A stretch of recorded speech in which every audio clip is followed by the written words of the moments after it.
It's time to change gears, to make a choice, to make a plan.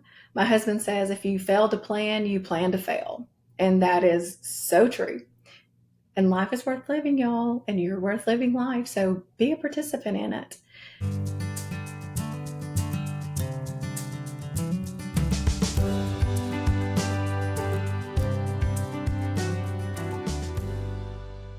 Welcome to Get Your Rear in Gear with Lori. I'm your host, Lori McAfee, and today we're going to talk about why we should get our rear in gear and no longer be stuck in neutral. For so many years, I was stuck in neutral. Figuratively, the car was running, but I wasn't going anywhere. I was just spinning around, same life, same failures, same authenticity, same mask being put on every day, depending on which situation I was in. And I was not going anywhere. Nothing was changing. But it was time for me to get my rear in gear and do something different. And that hit me out of the blue one day when I realized I had no idea who I was, and I didn't even like who I was.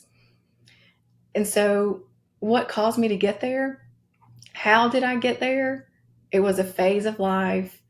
I lacked motivation, lacked focus, lacked desire, and I had lost energy. And I am so sure that there are times in your life when you feel the same.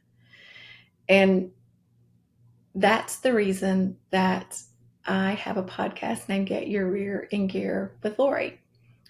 One night we were sitting with my mastermind, the Unstoppable Mastermind, and I couldn't think of a name for the podcast. And they were like, Lori, what would you tell someone who wasn't doing what they needed to be doing, who hadn't made the changes? And I said, I would tell them it's time to get their rear in gear. They're like, there you go.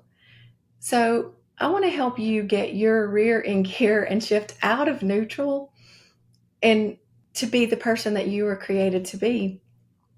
Because when we're stuck in neutral, it could be from failures or disappointments in the past. And we give up because we assume that nothing is going to change. Nothing is ever going to be any better.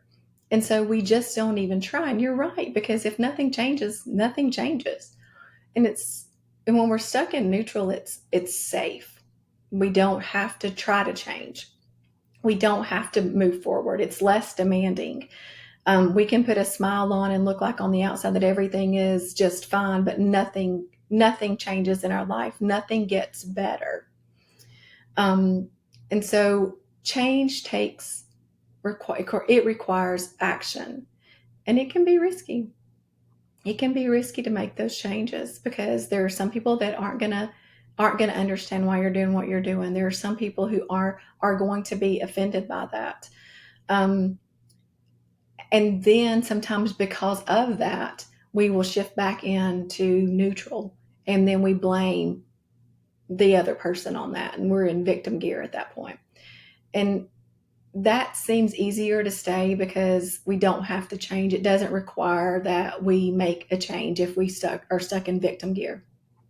But it's time to change gears, to make a choice, to make a plan. My husband says if you fail to plan, you plan to fail. And that is so true. And life is worth living, y'all, and you're worth living life. So be a participant in it. Be a participant in the life that God has given you and He has created for you. And we have to start to listen to the stories that are in our minds and what's going on in our head, and we take ownership of our decisions. Sometimes we'll shift back into neutral. It's time then, because we're back in the past program, but it's time to shift back into the present, back into get your rear in gear and be your most authentic self. And it's important that you change and make those changes internally, not externally for someone else, but for yourself, for you to benefit from being the person that God created you to be. So how do you do that?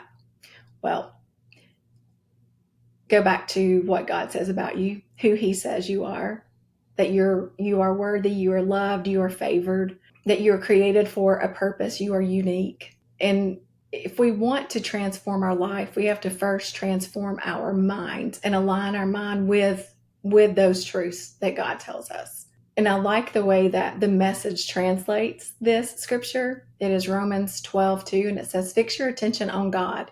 You'll be changed from the inside out. God brings the best out of you, develops well-informed maturity in you."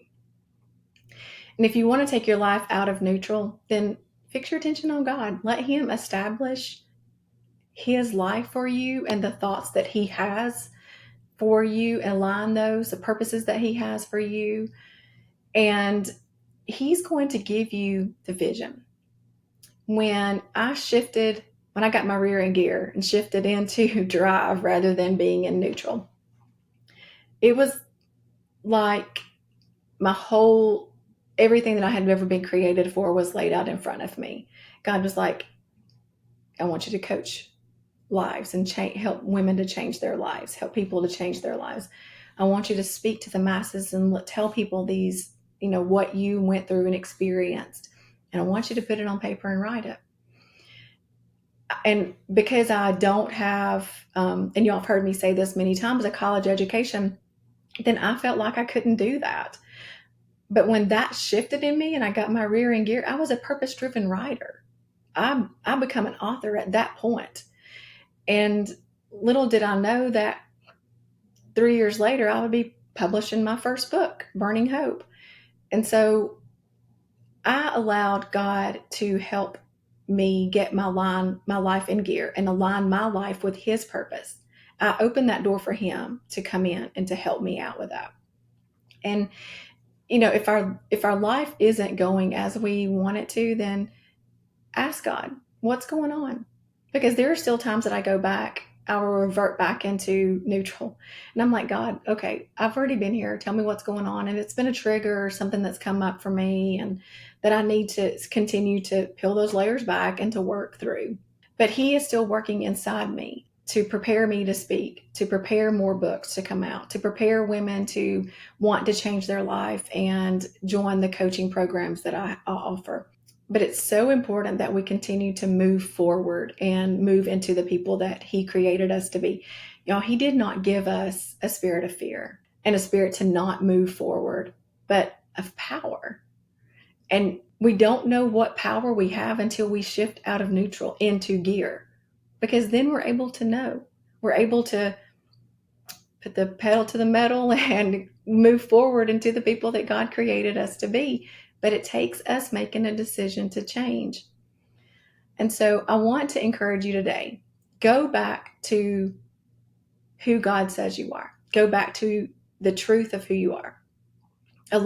Take every thought captive and align your thoughts with who He says you are.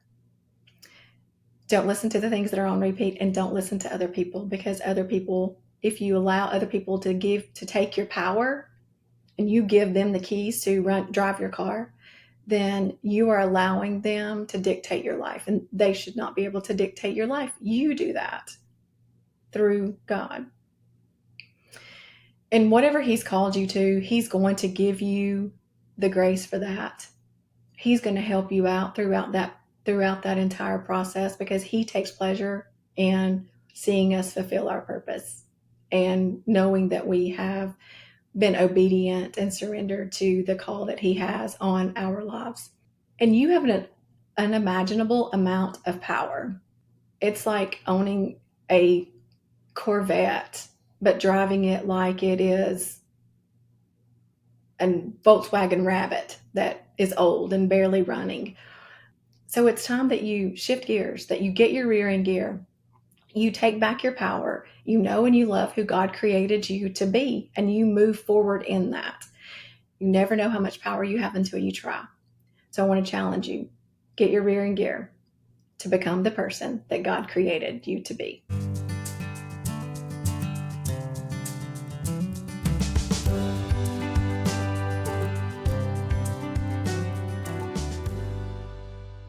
In the fiery tapestry of life, where imperfection strives to find authenticity and purpose in a fallen world, my book, Burning Hope, rises as a beacon of redemption, love, and resilience.